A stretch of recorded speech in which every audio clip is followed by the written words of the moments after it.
Good morning. Today, David Ayala and I, Juliet Bernal, will talk to you about maxillofacial surgery and sleep apnea.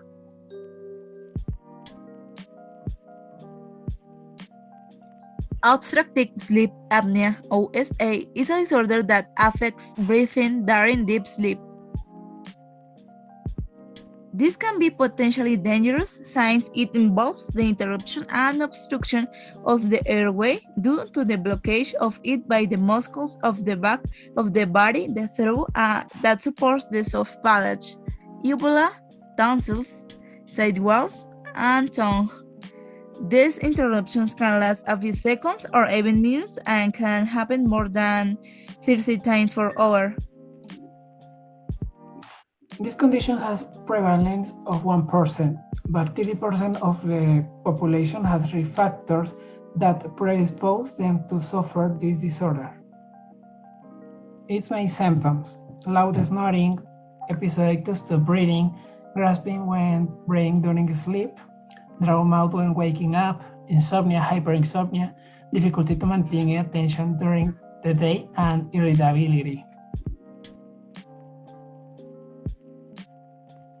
After making the diagnosis, the treatment to use depends on the predisposing factors of the patient, from losing weight, prescribing antidepressants, electrical stimulation therapy, to maxillofacial surgery.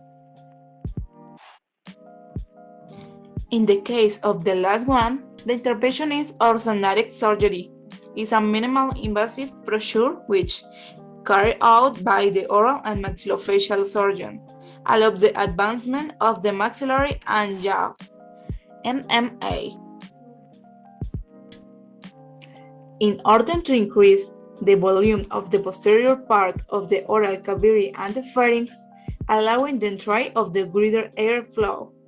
If necessary, it can be combined with an uvulopalato-pharyngoplasty. It's indicated for patients with a small jaw, poor projection of the upper lip and cheekbones.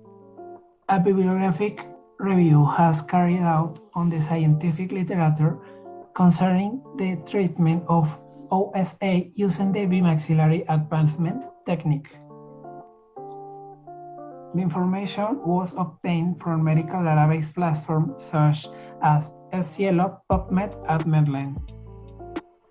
Descriptors used for the search were obstructive sleep apnea, orthodontic surgery, bimaxillar advancement, and maxillomandibular advancement. The article planning, results, and anatomy of the upper airway in obstructive sleep apnea, hypopnea syndrome after bimaxillary advancement, 20 cases, was specifically selected by Joan Brunzó, Carlos Pro, Félix de Carlos, Valentín Cabrera, Josu Mendiola, and Luis Barbier for the Spanish Journal of Oral and Maxillofacial Surgery in October 2020. In this article, the authors present their work protocol, the evaluation of previous conduct clinical studies, and retrospective observational pilot of upper airway, UAR, morphological changes. A cohort of 20 patients have conducted whose inclusion criteria are greater or equal to 18 years, moderate to severe OSA determined by a sleep pathology composed of a multidisciplinary group of health professionals, and provide informed consent for the conveniently informed for the study. Exclusion criteria are active gestation period, predominance of apneas of central origin, major craniofacial deformities, such as cleft palate, malocclusion with severe asymmetry, trauma, or oncological surgery of the head and neck, and surgery other than MMA. Each patient's craniofacial mesh is oriented in the axial plane, aligning the nasopalatal duct with the dental apophysis, which is aligned at the same time with the base of the Gallic cresta in the coronal plane.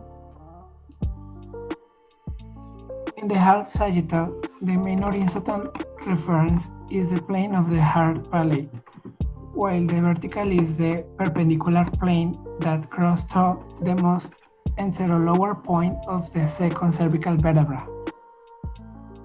Figure 1.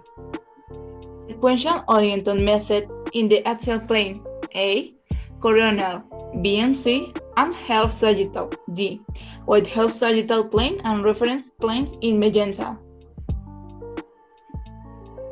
Figure 2. Half sagittal cuts. Determination of vertical length and volume, reference points and length, yellow retropalatal length in light turquoise, retroglossal length in sour blue, and hypopharynx in lavender. Pilot limits for blue volume estimation, total and compartments, light pink, airway mesh delimitation, location of the management area in green. Figure 3. Preoperative A and postoperative B. Axial cut at minimum area level, drawn in light pink. Anteroposterior dimension in dark pink and transverse dimension in yellow. Figure 4. Half sagittal cut. Determination of horizontal lengths. Reference planes in magenta. Length to posterior nasal spine in green. Soft tissues prevertebral in pink to apophysis geni in turquoise, and anterolower point of hyoids in yellow. Patients involved during this research were mostly male, 19 out of 1, all Caucasian with an age ratio of 41, in a range of 32 to 52 years. 60% hadn't previously been surgery on the upper airways, and 85% didn't have any preoperative orthodontics. Improvements were observed with respect to oxygen saturation of up to 30.50 points. 5 patients will also perform mentoplasty and genius advance simultaneously. There were no complications or incidents in any surgical procedure. The repositioning of the jaws was performed by occlusal splints in 20% of cases, while for others they used customized systems of guides and plates. This type of surgical treatment is primarily focused on a specific UAR location and is currently considered as the primary treatment for patients with dental-facial deformities such as retronidism, maxillary hypoplasia, or increased incisional highlighting. The widening of the retropalatal and retroglossal region is intended thanks to the upper anterotraction of the posterior nasal spine and the geni apophysis.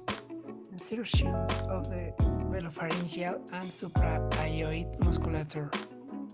In addition, pharyngeal musculature also tensions. There are all bibliography references. Thank you very much, everyone, for your attention. We hope the topic has been to your liking. Bye.